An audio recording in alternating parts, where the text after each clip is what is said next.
7 de la mañana con 35 minutos. Tomás Aliaga nos va a actualizar qué ha pasado con las declaraciones de, en este caso, Diosdado Cabello sobre la intervención de Estados Unidos en Venezuela. Exactamente, muy buenos días. Acaba de hablar en su programa televisivo Con el Mazo Dando el ministro del Interior, Justicia y Paz del régimen venezolano, y es ahí cuando ha entregado un balance en profundidad respecto a lo que fue el ataque perpetrado por Estados Unidos en territorio venezolano, ataque que derivó en la captura de Nicolás Maduro. Lo primero que dijo es que hay por lo menos 100 muertos, pero él mismo reconoce que es muy probable que esa cifra continúe aumentando conforme van pasando los días, y dijo también Diosdado Cabello que la cifra de heridos es muy similar, es decir, aparentemente también bordearían los 100 lesionados una vez que se perpetra este ataque, que por supuesto lo condenó firmemente, y lo que más lamentó durante la transmisión de su programa, por supuesto además de las vidas, el daño a la infraestructura que según él Estados Unidos produjo de manera deliberada. Escuchemos parte de esta declaración con la cual le entrega el balance respecto a lo que fue el ataque estadounidense. Venezuela fue víctima de un ataque bárbaro, artero, donde hasta ahora, y digo hasta ahora, hay 100 fallecidos, 100, y otra cantidad parecida de heridos. Terrible el ataque contra nuestro país. Eso es cierto, eso es una verdad. No lo va a tapar nadie.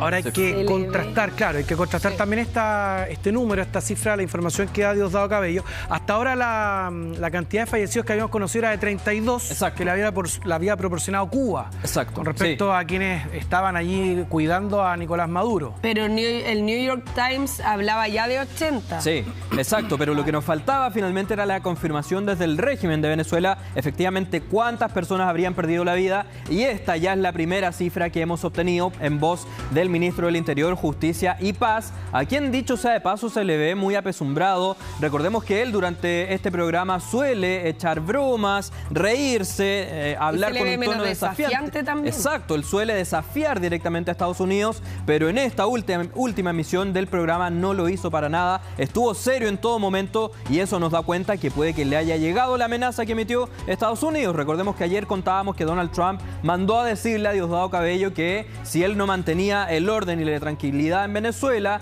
iba a correr la misma o peor suerte que Nicolás Maduro. Así es que puede que le haya hecho efecto esa declaración de Donald Trump, y ahí tenemos en pantalla lo que fue parte de su emisión. Y hablando precisamente de Donald Trump, también hizo un anuncio muy importante, muy relevante el día de ayer, porque acaba de decir que Venezuela va a comprar exclusivamente productos fabricados en Estados Unidos. Todo esto en el marco, por supuesto, del nuevo acuerdo petrolero que, según Trump, ya se alcanzó entre Estados Unidos y Venezuela. Y todo esto también, por supuesto, después de que Trump anunciara que Venezuela le va a entregar 50 millones de barriles de crudo a Estados Unidos. En ese contexto, finalmente emite este comunicado que estamos viendo en pantalla, donde ratifica esta situación. Dice que a partir de ahora Venezuela se va a transformar en el socio comercial clave de Estados Unidos, y asimismo lo confirmó de alguna manera Delcy Rodríguez, pero sin hacer mención directa a Estados Unidos. Pero lo que sí dijo que a partir de ahora Venezuela está abierto a cooperar y colaborar con todos los países del mundo. Escuchemos precisamente qué fue lo que dijo la presidenta encargada de Venezuela al respecto. Venezuela está abierta a relaciones energéticas donde todas las partes estén beneficiadas, donde la cooperación económica esté muy bien determinada en contratos comerciales. Venezuela tiene una de las reservas petroleras más grandes del planeta. Esos recursos deben estar al servicio del desarrollo nacional y deben estar también al servicio del desarrollo de otros países del mundo. Ya, es súper amplio, y claro, es súper amplio lo que dice. Recursos destinados al desarrollo de Venezuela, claro, sin duda, pero también es legítimo preguntarse los productos que va a comprar Venezuela, que vienen solo de Estados Unidos, ¿a qué precio los va a comprar? Claro. Y si ese precio es el realmente más competitivo del mercado, o el precio más barato al que Venezuela pudiera optar.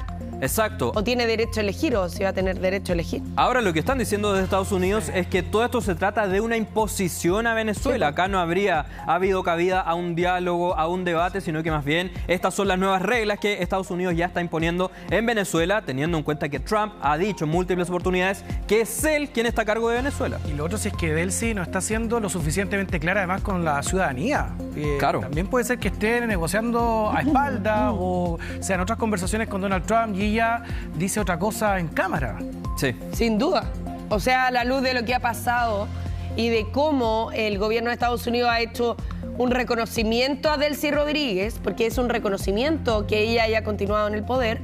Bueno, a la luz de todo eso queda la sensación de que hay conversaciones en paralelo, ¿no? Exacto, de las cuales todavía... A propósito de conversaciones, no Tomás. Exacto, hablando de conversaciones, veamos lo que acaba de ocurrir entre el presidente de Colombia, Gustavo Petro, y el presidente de Estados Unidos, Donald Trump. Sostuvieron un llamado telefónico por 35 minutos el día de ayer y de esta forma ya se pone tregua a la, entre comillas, guerra verbal que se había alcanzado entre Trump y Petro. ¿Y qué es lo que se conoce respecto a esta conversación telefónica? Ambos la catalogaron como agradable, fructífera e incluso Donald Trump dijo que fue un placer conversar con el presidente de Colombia. Ahí vemos cómo lo confirma el mandatario colombiano, publica esa fotografía donde dice: aquí estoy hablando con el presidente Trump. Oye, no tiene cara de placer. No.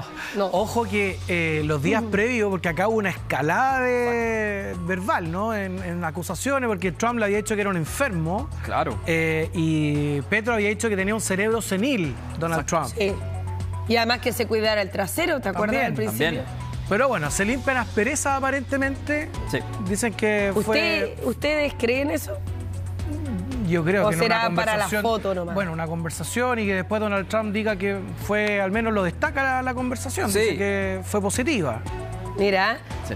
hay que de repente mirarlo con distancia. Vamos a ver si es lo mismo que piensa la ciudadanía en Colombia, cómo se percibe también esta conversación entre Gustavo Petro y Donald Trump.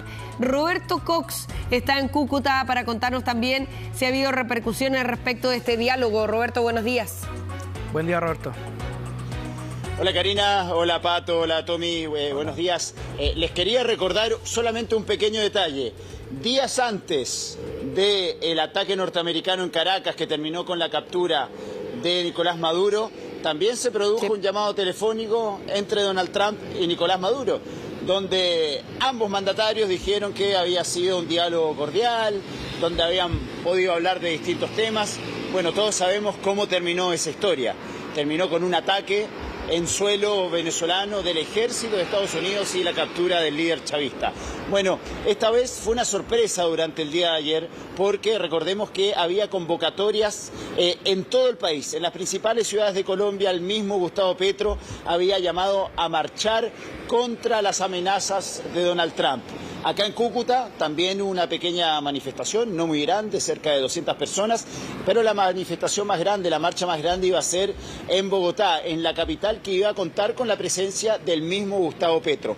La marcha iba a empezar a las 4, Gustavo Petro se iba a unir horas más tarde y de hecho el presidente colombiano se demoró un poquito porque empezó a filtrarse en los distintos medios colombianos que efectivamente esa llamada había existido. Se hablaba de una llamada de 15 minutos e incluso algunos medios hablan de una llamada de hasta 40 minutos en un tono cordial, una llamada donde se habló del tema de la droga, de la producción de droga en suelo colombiano y donde, ojo, Donald Trump invitó a Gustavo Petro a la Casa Blanca para limar asperezas. Una invitación a la Casa Blanca que no se había producido en el caso de Nicolás Maduro. Esa invitación nunca existió, pero en el caso del presidente colombiano, por lo visto, esa invitación sí habría existido. Escuchemos, tengo entendido que tenemos palabras del presidente Gustavo Petro, quien habló ayer frente a sus partidarios en una plaza en Bogotá. Escuchemos qué fue lo que dijo. Hoy hemos hablado por teléfono por primera vez desde que es presidente. La paz se encuentra hablando y por eso acepto la propuesta del presidente Trump de hablar. No podemos bajar la guardia, todavía toca hablar en la Casa Blanca. Hablé también hace 2 días con la presidenta en Venezuela y queremos establecer un diálogo tripartito